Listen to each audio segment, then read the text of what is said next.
Welcome back to the Sports News Analysis 7-round NFL mock draft.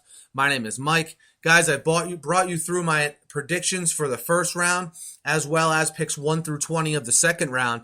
This video is for the back end of that second round, picks 21 through 32. Again, the superior depth of this draft class really on display at this back end of the second round. Some quality players at value positions, and we start at pick 21 with the Green Bay Packers.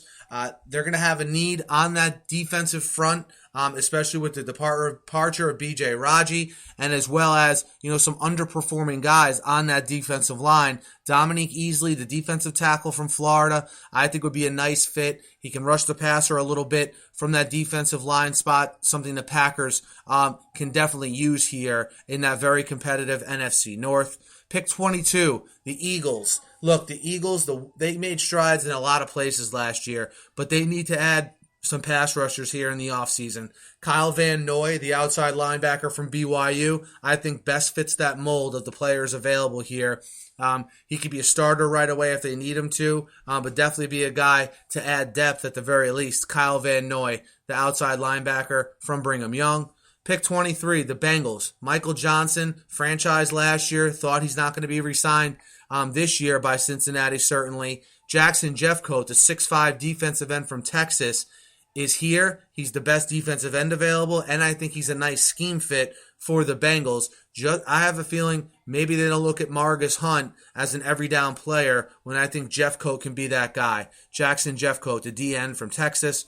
Pick 24, the 49ers. Dante Whitner. What do they think of him? Do they bring him back? How long of a deal do they sign him to if they bring him back?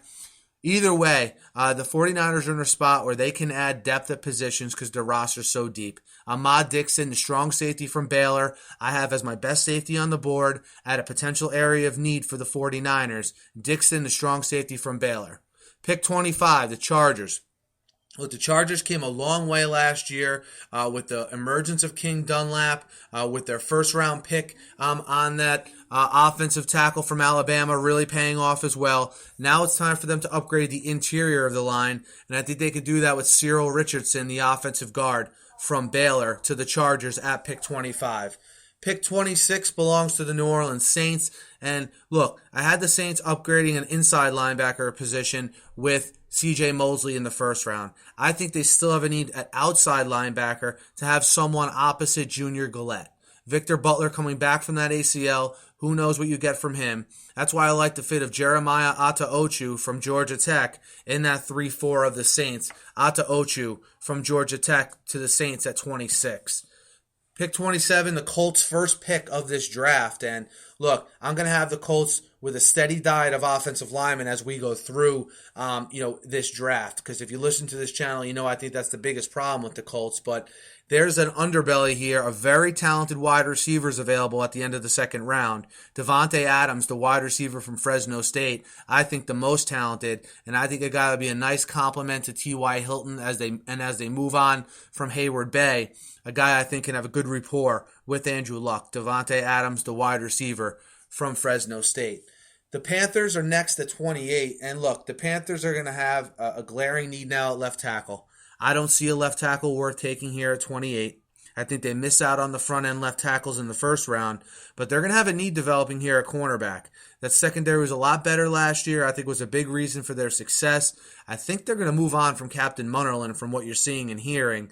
Bashaud Breeland, the cornerback from Clemson, is here at pick 28. Look for them to jump on him. Breeland, the cornerback to the Panthers. Pick 29, again, the 49ers up here towards the end of this round now. And look, if there's one position on the offensive line, that they can build some depth, it's at the center position.